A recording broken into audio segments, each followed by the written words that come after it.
नमस्कार मित्रों, मैं हूं भूपेंद्र सिंह राठौड़। आपके सामने फिर से एक नया वीडियो लेकर प्रस्तुत हुआ हूं। आज के वीडियो का शीर्षक रहेगा देवों में एक देव बनखंडी बाबा। देवों में एक देव बनखंडी बाबा। हाँ मित्रों, बनखंडी बाबा का परम पावन पूजनीय स्थान हमारे मुड़गांव में दक्षिण दिशा की ओर है। मुड़गांव और गोसरपुर की सीमा पर बनखंडी बाबा का पावन स्थान है। आज मित्रों हम बड़े हर्ष के साथ बनखंडी बाबा की महिमा का वर्णन करेंगे कि कलिकाल में जो सत्य घटना है उससे आपका आज परिचय कराएंगे। मित्रों, हमारे गांव में एक शिवकुमार सिंह हैं जिनके पिता स्वर्गीय श्री पुत्तू सिंह राठौड़। आज हम शिवकुमार सिंह के जीवन पर कुछ चर्चा करेंगे। मित्रों, शिवकुमार सिंह जी की उम्र 15-16 वर्ष की महज रही होगी। वो अपने गांव के बाहर वाले घर पर जा रहे थे तो वहीं श्री छविनाथ सिंह प्रधान उर्फ छन्नू सिंह, उनकी बगिया में ही एक भगवान भोलेनाथ का भव्य मंदिर है। उसी थान पर बनखंडी बाबा महात्मा भेष में बैठे हुए थे और शिवकुमार सिंह को देखकर उन्होंने इशारा दिया। जब शिवकुमार सिंह उस स्थान पर बैठ गए तब उन्होंने उन्हें पानी पीने का इशारा किया कि मुझे प्यास लगी है, क्यों उस दिन बनखंडी बाबा ने मौन ले रखा था। तो उस बगिया में उस टाइम किसी के घर नहीं थे, सिर्फ एक महानंद बाबा का घर था। तो उनके यहाँ से शिवकुमार दा जाकर लोटा और बाल्टी लाए और जल भरकर लोटे को मांझकर बनखंडी बाबा को पिलाया। शिवकुमार सिंह बता रहे थे कि वहीं पर एक मामूली सा हवा का एक झोंका, जिसे हवा का बवंडर बोलते हैं, वो आया और उसी बवंडर में एक कागज़ का छोटा सा टुकड़ा आ गया जो बनखंडी बाबा ने हाथ में ले लिया। और शिवकुमार दा बता रहे थे कि हमारे देखते ही देखते बनखंडी बाबा की गोद में एक उंगली बराबर पेंसिल का टुकड़ा गिरा। बनखंडी बाबा ने उस कागज़ में कुछ लिखा और लिखने के बाद शिवकुमार दा की जेब में डाल दिया।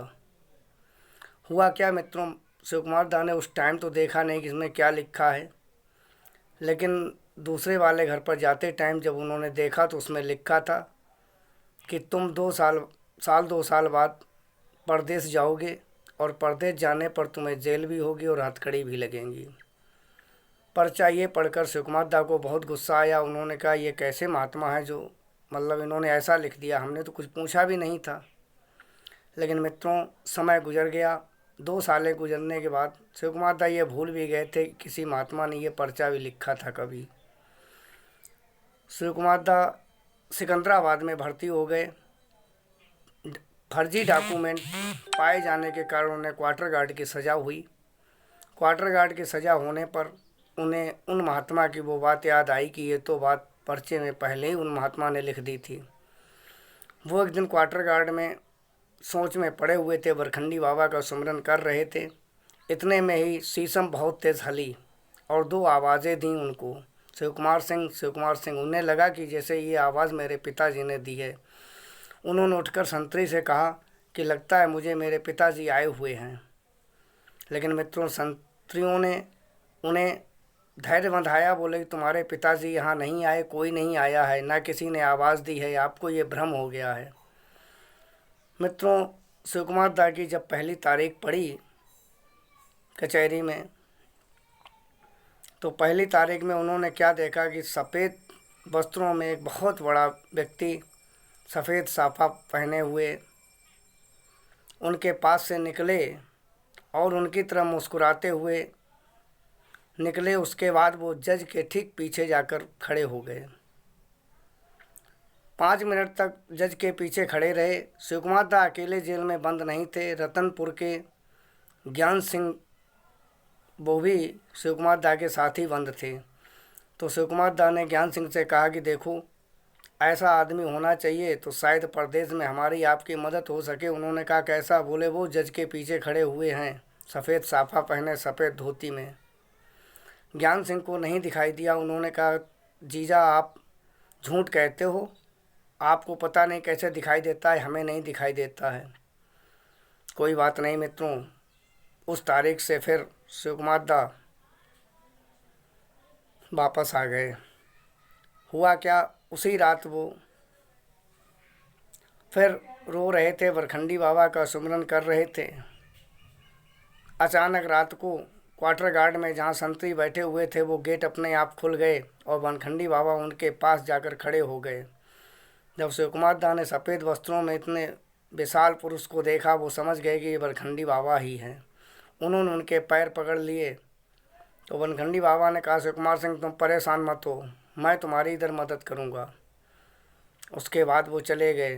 तुरंत शिव कुमार दा उठे। उन्होंने संतरियों से कहा कि महाराज अभी कोई आदमी निकला है यहाँ से? बोले नहीं। बोले सफ़ेद वस्त्रों मेरे पास बाबा जी आए थे। वो महाराज जब आए थे तब भी गेट खुला था और जब गए हैं तब भी गेट बंद हो गया। आपने देखा था उन्हें? बोले नहीं, हमने नहीं देखा, ये आपका भ्रम होगा। लेकिन मित्रों, दूसरी तारीख जब पड़ी तब भी वनखंडी बाबा आए और शिव कुमार दा के हाथ से हाथ रगड़ते हुए निकल गए और जज के पीछे जाकर खड़े हो गए। बाद में मित्रों दूसरी तारीख जब हो गई, दूसरे ही दिन पुलिस वाले आए और उन्होंने कहा कि शिव कुमार सिंह और ज्ञान सिंह कौन हैं? तो इन्होंने कहा कि हम हैं। बोले कि तुम्हारी तो रिहाई हो चुकी है। अब ये समझ नहीं पाए कि रिहाई क्या चीज़ होती है। इन्होंने सोचा कि ऐसा तो नहीं, क्वार्टर गार्ड से उठा के पुलिस वाली जेल में बंद कर दिया जाए। वहाँ जाकर मित्रों अधिकारियों ने बातचीत की इनसे। बोले पाकिस्तानी तो नहीं हो तुम, आतंकवादी तो नहीं हो।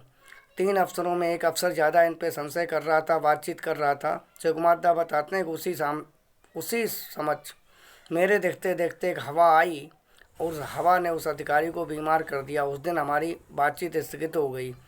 दूसरे दिन एक अधिकारी ने जब उनसे बातचीत की तो उन्होंने बताया कि सर हम आतंकवादी नहीं हैं, हम पाकिस्तानी नहीं हैं, हम फर्रुखाबाद ज़िले में ग्राम मुड़गांव के रहने वाले हैं। अगर आपको विश्वास ना हो मेरे साथ एक सिपाही भेज दो और मैं उसका किराया घर जाकर दे दूंगा।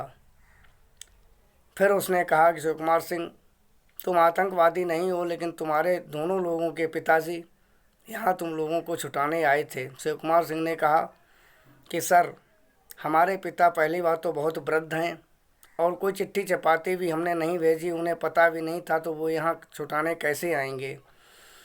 तो उस अधिकारी ने कहा अगर छुटाने नहीं आए तो तुम्हारे दोनों लोगों के पिताजी के यहाँ साइन कैसे हुए?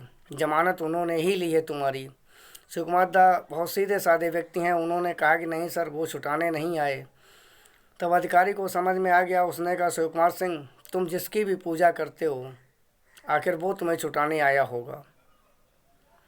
मित्रों उस अधिकारी ने इनको बरी कर दिया। बोले कि तुम लोग घर जा सकते हो। अब मित्रों इनके पास टोटल 2 लोगों के बीच में 90 रुपये थे। जब ये सिकंदराबाद स्टेशन पर पहुँचे और इन्होंने आगरा का पता किया कि आगरा की टिकट कितने रुपए की है, तो बताया कि आगरा की टिकट 110 रुपये की है। 90 रुपये 2 आदमियों के बीच में और आगरा तक की टिकट 110 रुपये की, कैसे जाना हो? तो मित्रों हैरत की बात देखो कि जब देव आपकी मदद करता है तो हर समय आपके साथ रहता है। वहीं शिव कुमार दा की ही पलटन के एक सिंह साहब, जो कि वर्तमान में भी वो वहीं पलटन में ही कार्य कर रहे थे, लेकिन नहीं, मनखंडी बाबा उसी सिंह साहब का रूप बनाकर स्टेशन पर बैग लेकर आ गए और बोले शिव कुमार सिंह तुम कहाँ? बोले कि यार हम घर जा रहे थे। बोले घर तो जा रहे हो यार, हम छुट्टी काट के आए हैं 2 महीने की। चलो अच्छा तुम मेहमान खाने चलो, 1-2 दिन रुक लेना फिर चलना। 3 दिन तक मेहमान खाने में रखा, उनकी बहुत खातिरदारी हुई। उसके बाद शिव कुमार दा ने कहा कि अच्छा अब हम चलेंगे, यहाँ कब तक रुकेंगे? अब शिव कुमार दा शर्म के मारे उन्हें ये नहीं बता रहे थे सिंह साहब को कि हम दोनों के बीच में सिर्फ 90 रुपये हैं, घर कैसे जाएंगे। बनखंडी बाबा ने सिंह साहब का रूप धर के उनको सिकंदराबाद से दोनों लोगों को टिकट लेके दी अपने पैसे से, और उसके बाद उन्हें 60 रुपये और दिए कि रास्ते के खर्चे के लिए हो जाएंगे। मित्रों हमारी बात में बिल्कुल भी झूठ नहीं है। बनखंडी बाबा कलिकाल में भी बहुत सच्चे देव हैं। अगर कोई भी हमारा वीडियो देखे और वो अगर मेरी बात का विश्वास ना करे तो अभी श्री शिव कुमार सिंह मुड़गांव में मौजूदा हालत में हैं। और वही नहीं, हमारे ग्राम सभा मुड़गांव के किसी आदमी से बनखंडी बाबा की महिमा के बारे में आप पता कर लेना, वो कलिकाल के सच्चे देव हैं। अच्छा मित्रों, अब इस वीडियो में हम आपसे विदा लेना चाहेंगे। और मित्रों, यूट्यूब पर मेरा एक चैनल है जिसका नाम है आओ चलें सनातन की ओर। प्लीज़ मेरे चैनल को लाइक करें, सब्सक्राइब करें, बड़ी महान कृपा होगी। अच्छा मित्रों, अब सभी मेरे साथ प्रेम से बोलो, बोल बनखंडी बाबा की जय।